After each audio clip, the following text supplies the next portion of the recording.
Hi, welcome to what I hope is a very short recording from C and Software Tools class. In class today, we're at lecture 22. We were covering assembly language, and we got almost all the way through talking about calling conventions for calling functions within C. And the idea was if we can write assembly code that matches those same calling conventions, we ought to be able to call C code from assembly or the other way around. And that would let us mix those two languages in a program, which would make a lot of sense because assembly is nice if you want to have a lot of control over what the processor is going to do, but I wouldn't want to write a whole program in assembly. I would write really just only the pieces that need to be done in that language. The rest of the program I'd write in a higher level language. So being able to understand these calling conventions and switch between the two languages would make sense if we were really going to use this in a program. So we were talking in class, we already talked about the idea of calling conventions and what that means.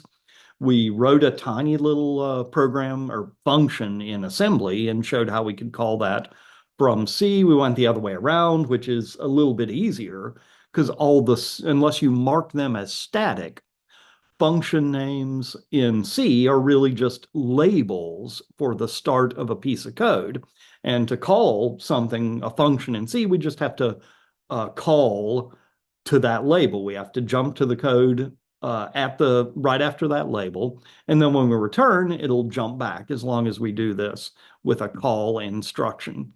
We talked about the return value from a function, and the trick there is when we return, assembly doesn't really have a return value when it returns from a function, but in C, they're expecting integer return values to be stored in RAX or EAX if you only need a byte or a short, a 16, I guess, a word or a long word value. You could return that in EAX, just the bottom 32 bits of RAX.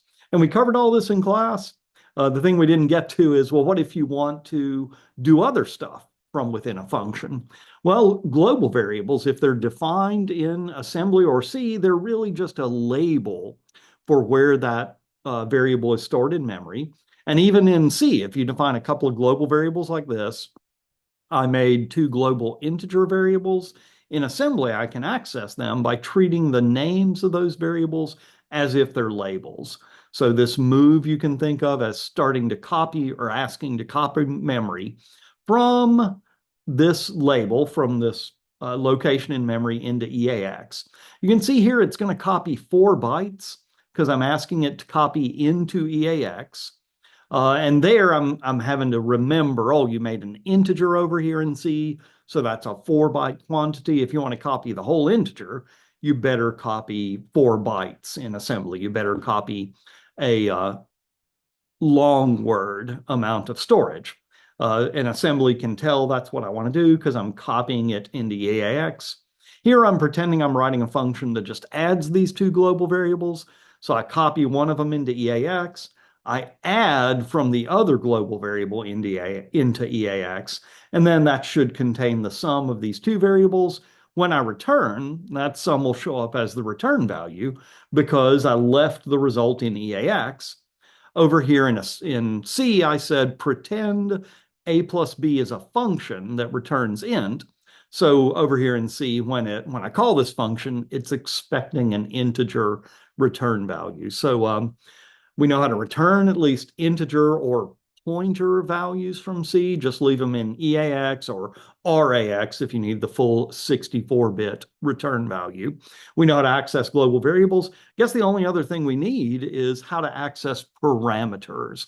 And for integer and pointer parameters, the calling conventions on x86 are to just put those, at least the first 6 integer or pointer parameters into these registers. So these are some of the registers we talked about: RDI, RSI, RDX, RCX, R8, and R9.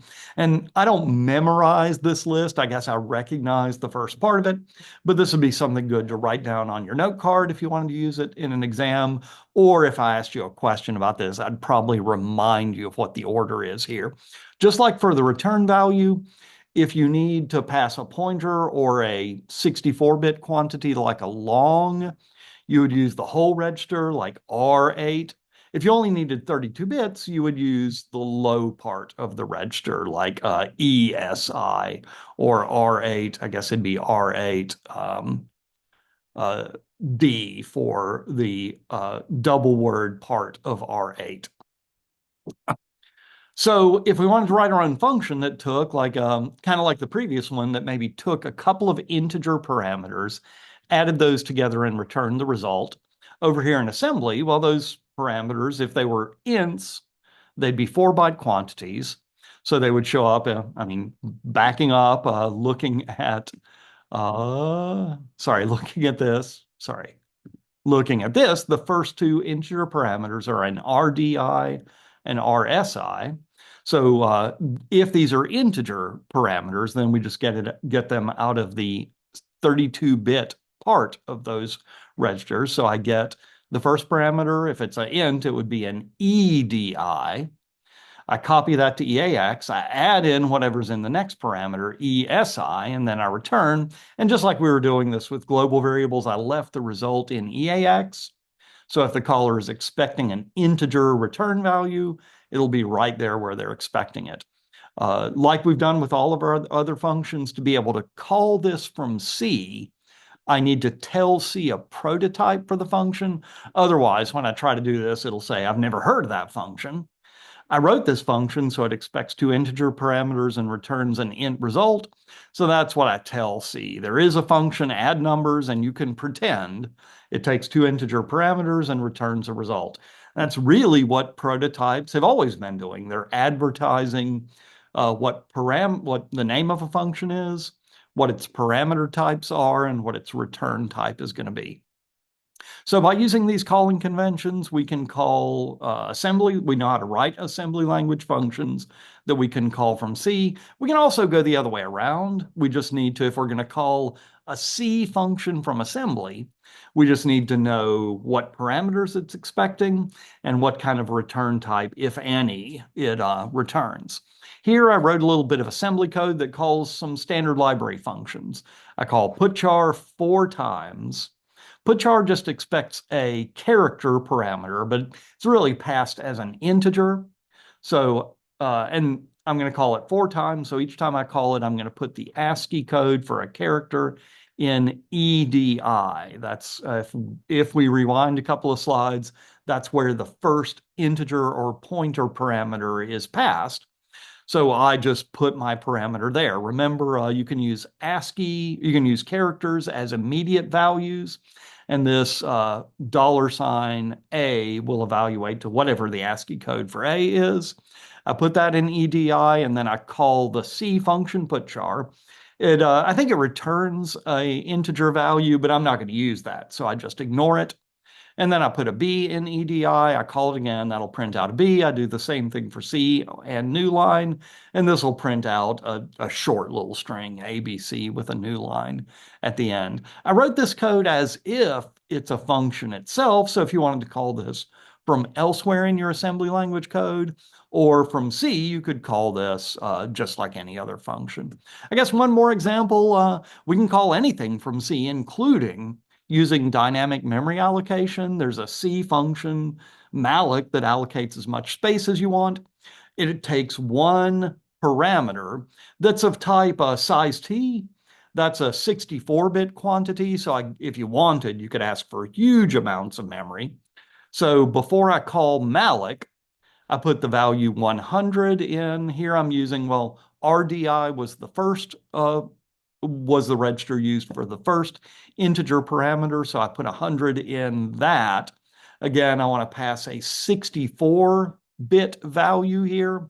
So I'm using the whole RDI register. I call malloc.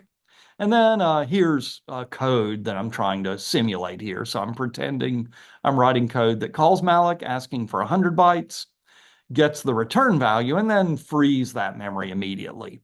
So here malloc, if it's done its job, it's going to return a pointer to that block in, I guess it would be RAX, the 64-bit A register. So I take whatever it gave me in RAX, I'm just going to free that immediately. So I copy that into the register used for the first parameter. I call free, and then that should give that block of memory back right back to the heap.